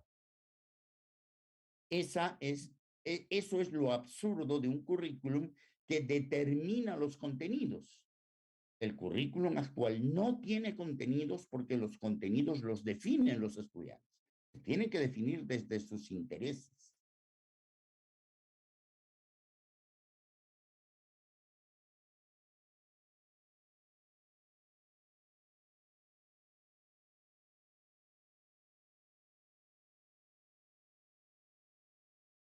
Yo creo que Belder hace una generalización con la que no estoy de acuerdo. Si la propuesta del CNN para desarrollar competencias mediante el pensamiento creativo y crítico, ¿por qué los hijos de los ministros, congresistas, maestros que estudian en privados que enseñan aprendizaje basado en contenidos? Mira, los privados más caros que hay en Lima, donde es posible que estudien los hijos de los ministros y etcétera, no tienen un currículum centrado en contenidos. Todos los que tienen bachillerato internacional tienen un currículum centrado en competencias definido desde Ginebra, desde Suiza. Y además hay una serie de colegios que han definido su propio currículum en función de competencias y otros que están ajustándose a el nuevo currículum porque han descubierto que que hay colegios preuniversitarios que solamente trabajan en función, pero esos más bien se aprovechan no de los hijos de los ministros ni de los ministros, se aprovechan de la poca reflexión de algunos padres que creen que entrar a la universidad pública es gratis y que no se dan cuenta de todo lo que va a implicar en términos de gasto de la universidad pública, que actualmente es la única que evalúa contenidos. Pero es una larga discusión de otro tipo. Anita dice, ¿de qué forma afecta el uso inadecuado de la tecnología en el desarrollo de la competencia? No sé a qué te refieres con el uso inadecuado de la tecnología. No tendría que decirse cuál es el uso inadecuado de la tecnología. Es el uso para buscar información no es inadecuado, el uso para jugar no es inadecuado, el uso para comunicarse no es inadecuado. De repente sí, el uso para buscar pornografía puede ser inadecuado, pero no afecta al desarrollo de competencias, más bien no lo promueve. Pero no sabría decir cuál es ese uso inadecuado. ¿A qué te refieres? Walter Tinko dice, en cada sección de aproximadamente 30 estudiantes, solo 3 son los que aprenden contenidos, a los demás no les importa. Solo quieren pasar el día porque no tienen otra opción. Totalmente de acuerdo. Sí, es por eso que en el currículum se dice esto. O sea, no vamos a lograr que los estudiantes se interesen en lo que los profesores consideramos importante. Porque solamente lo haremos, como tú dices, Walter, que 3 se interesen y los 27 restantes estarán en otra cosa. A menos que de una santa vez empecemos a poner sus intereses en el centro. Omar Paredes dice, si la educación por competencias es la gran panacea, nadie ha dicho tal cosa. Otra vez, ¿por qué los hijos de las élites grave generalización? Porque no es que si tuviéramos que hacer una encuesta entre los hijos de las élites, como dices tú, descubriríamos que no están en colegios que desarrollan contenidos. O sea, simplemente ponte en los 50 colegios más caros del Perú, ninguno tiene un currículum centrado en contenidos. Ninguno. Obviamente hay un rango de colegios, vamos a decir, clase medieros, que no son los más caros, no son los de la élite, que se han convertido en los colegios preuniversitarios, que sí, efectivamente están centrados en contenidos, pero no son los colegios de la élite. Dana dice, en la adolescencia dormir más de las 8 horas ayuda en el crecimiento. El problema de la adolescencia no es dormir más de 8 horas. Es que un adolescente no se puede dormir a las 10 de la noche. Está dormido hacia las 12, 1 de la mañana, 2 de la mañana. Y entonces no se puede levantar ni está despierto a las 7. O sea, no es que duerma más de 8 horas. Los adolescentes pueden hacer la finta de que están dormidos, pero no están dormidos, están haciendo otra cosa. Iván, no puedo, no depende de mí el que participes o no mediante el micrófono. Lo democrático es que todos puedan participar de la misma manera, porque si tú participas usando el micrófono, todos tendrían que tener el mismo derecho. ¿Por qué tú tendrías que tener ese derecho y no los demás? Si quieres hacer una pregunta, un comentario, hazlo como los demás a través del chat. No voy a darte la palabra porque no depende de mí, Iván, y porque tendría por justicia que dársela a todos los demás. Maritza dice, por favor, Iván, deja trabajar. Dana dice, buenas tardes, maestro. ¿A qué edad se puede trabajar la disociación? La disociación. La multitarea, ¿te refieres? Si es la multitarea, el poder hacer varias actividades en paralelo, el adolescente ya lo puede hacer, pero tiene que ir aprendiendo a hacerlo paulatinamente, porque hay un problema en el cerebro adolescente. Él todavía no puede dirigir su atención voluntariamente hacia algo. Él tiene que ir aprendiendo poco a poco a dirigir su atención voluntariamente. Mientras tanto, este proceso va a ser lento. Cuando llegue a ser adulto, con el entrenamiento adecuado, podrá hacer varias cosas y concentrarse en más de una cosa en paralelo. Mientras tanto, no. Regis dice, maestro, ¿y qué opinión tiene sobre la taxonomía de Stendhal y Marzano y por qué no las utilizo? No las utilizo simplemente porque ellos no han logrado eh, niveles de precisión tan grandes respecto a lo que nos interesaba hoy día. Era el pensamiento crítico y el pensamiento creativo.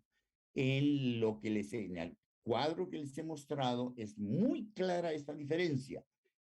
Con Stendhal y con Marzano la diferencia no la hubiéramos notado con tanta claridad, no porque desprecie esas taxonomías, sino porque no hubiéramos conseguido el nivel de claridad que hemos conseguido gracias a, ni siquiera a Bloom, sino a la taxonomía de Bloom, pero con esta adaptación hecha por estos autores. Elena, no es bueno tener profesores academicistas, no, en absoluto. Johnny, los padres de familia quieren que se les prepare a sus hijos para ingresar en el examen de admisión a la universidad. Bueno, a ver, aquí creo que es importante ya pensar en lo siguiente. Todos nosotros hemos dado un examen de ingreso en algún momento. Y cuando hemos dado un examen de ingreso, no nos hemos acordado de lo que aprendimos en la primaria, ni de lo que aprendimos en primero y media, ni de lo que aprendimos en segundo, ni en tercero, ni en cuarto, ni en quinto. Nos hemos acordado de lo que hemos aprendido 6 meses antes del examen. Y la razón es muy simple, porque aquellos aprendizajes que no se usan, a los 6 meses los empezamos a olvidar. Yo, por ejemplo, me acuerdo que me costó mucho sufrimiento aprender a sacar raíz cuadrada y raíz cúbica con papel y lápiz.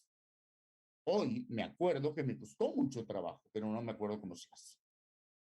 Me acuerdo que me costó muchísimo trabajo aprobar matemática en tercero y secundaria porque había algo que se llamaban logaritmos en un librito lleno de números que me parecía indigesto.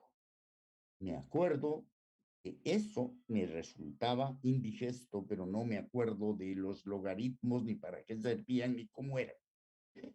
Y como eso, podría decir de montones de cosas que aprendí en el colegio y que no me acuerdo. Y que en el examen de ingreso no me acordé. En el examen de ingreso nos acordamos de lo que hemos aprendido en los 6 meses antes del examen o repasado en los 6 meses antes, porque si hemos dejado de usarlo, lo olvidamos. Primer dato.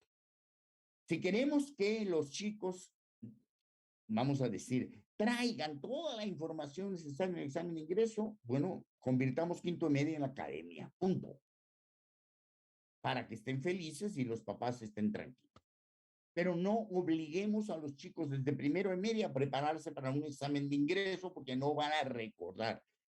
El tema, por otro lado, no es el examen de ingreso. Es qué competencias les van a pedir que tengan desarrolladas para que tengan éxito dentro, que no son los conocimientos que les pueden pedir en el examen de ingreso. Tercero, no todas las universidades evalúan conocimientos en el examen de ingreso. Con absoluta seguridad lo hacen las públicas. Las privadas, unas sí, otras no, y otras ni siquiera evalúan. Así que cuando decimos el examen de ingreso, hablemos de los exámenes de ingreso y la gran pregunta es, ¿y a dónde va a postular su hijo? ¿Ya? Si va a postular a la pública, tenga usted en cuenta lo siguiente. En las universidades públicas, no sé en el caso de Huamanga, pero en el caso de Lima, las universidades públicas en Lima tienen más alumnos en la pre que en el pregrado. La pre de San Marcos o la pre de la UNI tiene más alumnos en la pre que en todas las carreras de pregrado juntas. Y la razón es muy simple. Un alumno que entra a San Marcos o que entra a la UNI deja de pagar. Mientras está en la pre, paga. Cuando entra a la universidad ya no paga. Así que a la universidad cuyos profesores también enseñan en la pre y ganan un extra por enseñar en la pre, no les conviene que los chicos entren a la universidad. Y esa es una de las razones por las cuales no aumentan las vacantes, porque los estudiantes tienen que quedarse. Si los estudiantes entran, no gana plata la universidad, porque el estudiante que entra ya no paga. Esto es importante que los papás lo tengan claro y que tengan claro que es cierto que la universidad pública es gratuita. Lo que no es gratuito es ingresar en la universidad pública. ¿Cuántos semestres en promedio le lleva a un chico, semestres de academia o de pre, le lleva a un chico ingresar a la pública? Son excepciones los chicos que ingresan a la pública a la primera. Bueno, eso lo tiene que tener el padre de familia muy claro.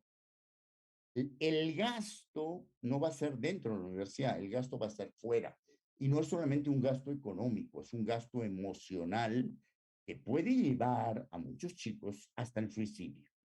O sea, no son pocos los chicos que conozco que se han suicidado porque creen que son bestias, que no sirven por culpa de los exámenes de ingreso.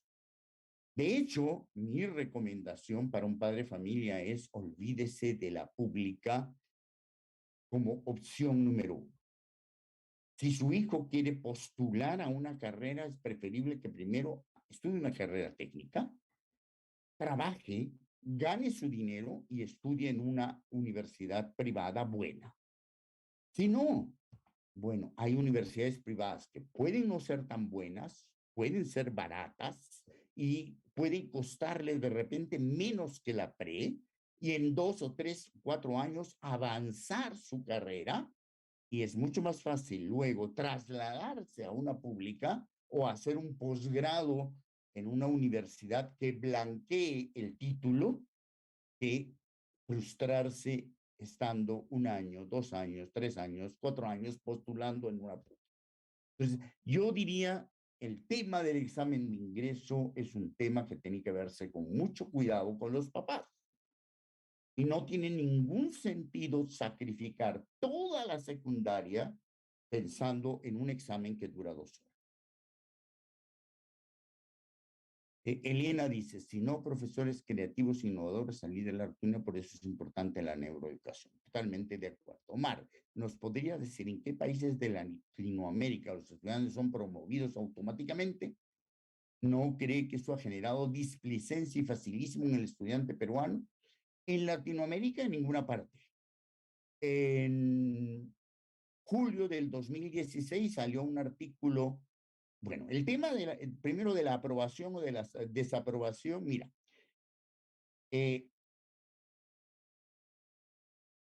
la amenaza de la desaprobación es solo eso, una amenaza cuando nuestros intentos de motivar al estudiante para que aprenda lo que no le interesa han fracasado. En ese momento llegamos a decirle, si no haces esto, te voy a jalar. Salvo eso, la desaprobación no ha asegurado el éxito de nadie. Como amenaza ha funcionado, sí, pero solamente ha funcionado para que aprendan lo que no quieren aprender. Bueno, el currículum nos dice, olvídense de lo que no quieren aprender los estudiantes. El estudiante solamente debe desarrollar sus competencias a partir de los temas que les interese, no lo que les interese a ustedes, los profesores. El estudiante se va a esforzar y va a poner de su parte cuando se sienta retado. Y eso solamente va a ocurrir no cuando sea amenazado con la nota, sino cuando esté trabajando en torno a lo que le interesa. Toda la investigación que hay respecto a los efectos de la nota y de la desaprobación en términos de la motivación de los estudiantes nos dicen exactamente lo mismo. O sea, no es verdad que la aprobación automática genere displicencia y facilismo. Sí lo es, si lo pensamos en términos de obligar a los estudiantes a aprender lo que no quieren aprender. Elena dice, es importante conocer la neuroeducación, totalmente de acuerdo. Dana Elizabeth dice, el profesor de educación física debe ser preparado académicamente en cursos de fisiología del ser humano. Totalmente de acuerdo. No solamente él, todos diría yo. Jorge Guaigua dice, tampoco son útiles tantos grados entregados hasta hoy, solo se usan para cumplir requisitos como servidor, pero fuera de una línea de investigación definida. Eugenia Castillo dice, ¿y cómo recoger los intereses de los estudiantes? ¿En qué momento? En todo momento, es muy fácil preguntarles, decirles, chicos, vamos a hacer un proyecto las próximas 2 semanas. ¿Sobre qué les gustaría hacer ese proyecto? Mejor, salgamos a recorrer el barrio, la comunidad, y cuando regresamos, preguntémosle a los chicos, ¿qué cosas del barrio, de la comunidad o si quieren de la escuela no les gustan? Hacen un listado y luego empiezan a conversar de todas estas cosas que no nos gustan, sobre cuál de ellas podríamos hacer algo para resolver. Y eso va a ser nuestro proyecto de las 2 próximas semanas. O sea, siempre me preguntan lo mismo, ¿cómo recojo los intereses? Pregúntales a los alumnos qué intereses tienen, qué quieren hacer. Y sobre eso que quieran hacer, obviamente diseñamos con ellos el proyecto. Así de simple.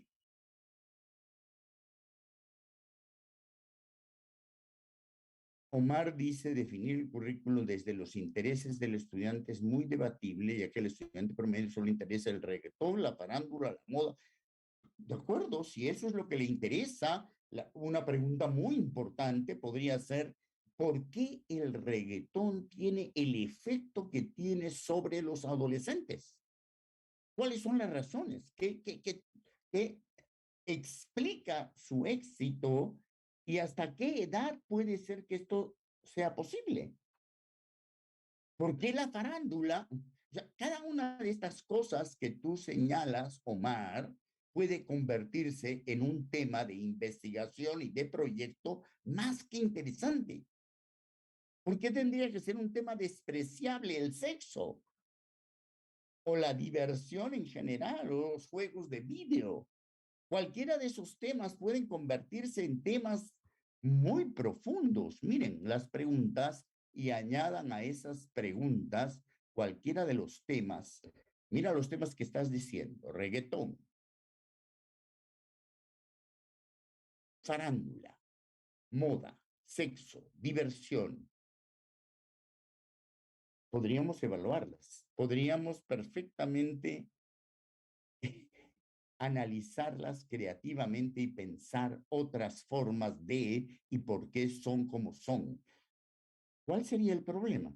No le veo razón, porque los temas serios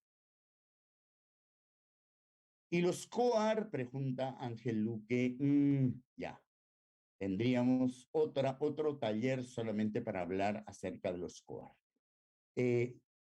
Canchari dice, hola Luis, la educación por competencias se quiebra cuando el acceso a las... no, ya lo hemos explicado.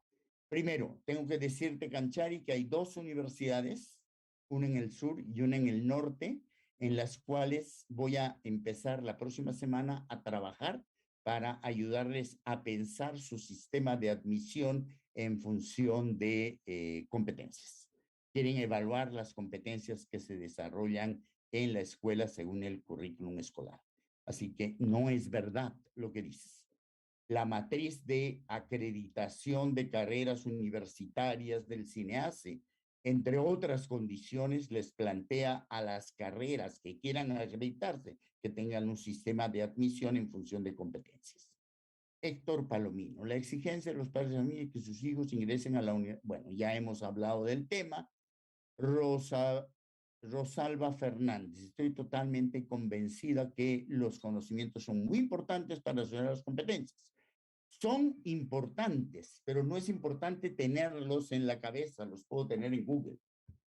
Sin información no puedo desarrollar competencias. Pero eso no quiere decir que me los tenga que aprender todos para poder desarrollar mis competencias. No, ya desde la definición, la competencia es la facultad de combinar capacidades aprendidas o que están en el entorno para resolver situaciones. La competencia no es aprenderme los conocimientos, no.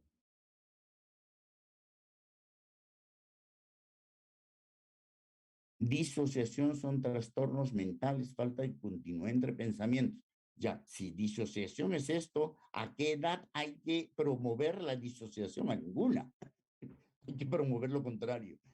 César, maestro, nos van a compartir el material educativo, el PowerPoint, encantado. Será un placer compartir. Por favor, explique entonces qué o cómo se desarrollaría una sesión desde la situación significativa de interés de los alumnos.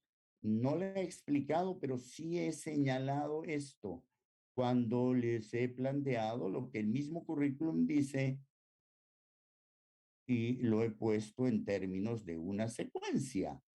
Es esta secuencia la que tendríamos que tener en cuenta.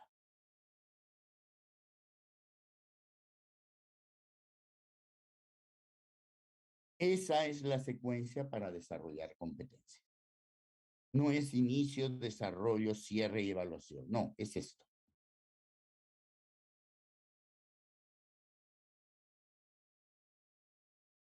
La evaluación en las universidades es por donde la evaluación no. El examen de ingreso. La católica, a ver.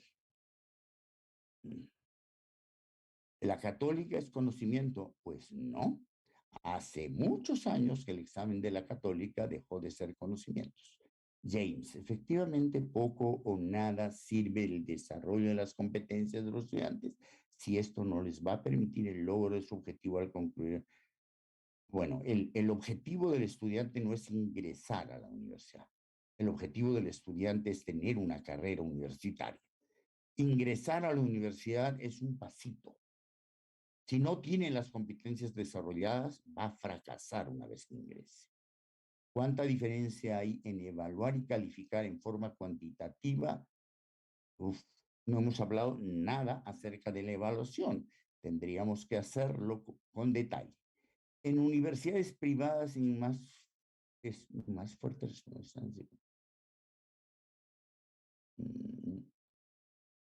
No entendí la pregunta. MCCCS.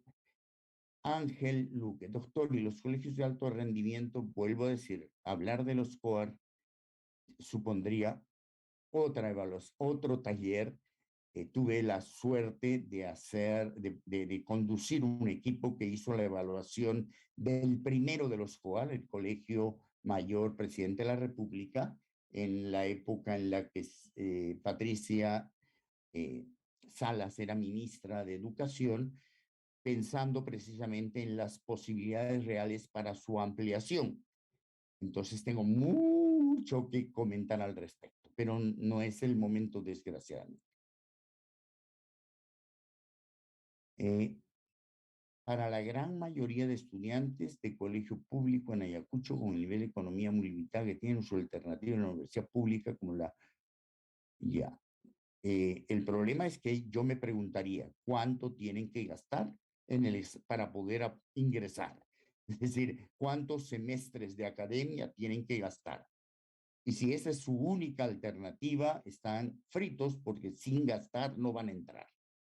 O sea, ¿cuántos estudiantes de escuela pública ingresan a la Universidad San Cristóbal de Huamanga? Sería muy bueno tener esa estadística y poder hablar con la estadística de la mano. ¿Quiénes elaboraron el currículo nacional? ¿Qué intereses de fondo sirven? Ay, vaya a saber uno. Lo que es cierto es que ya desde los años 90, algunos países empezaron a tener currículums centrados en competencias y que en el Perú desde los años 90 se han hecho muchos intentos de tener currículums en función de competencias y esta es la única vez en que finalmente se logró.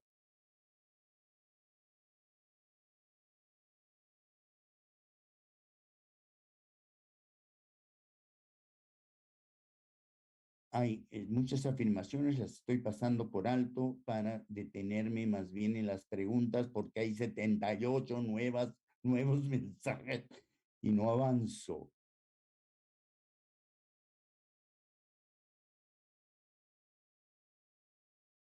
Ya, no encuentro más preguntas. Creo que no hay más preguntas. Oh, o alguien los ha borrado o los ha eliminado. Aló, aló, ¿alguien vive? Bien, pareciera ser que han sido eliminados. No encuentro más. Allá.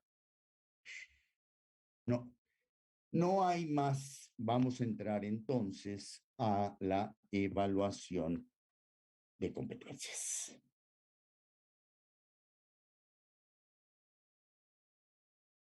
A ver,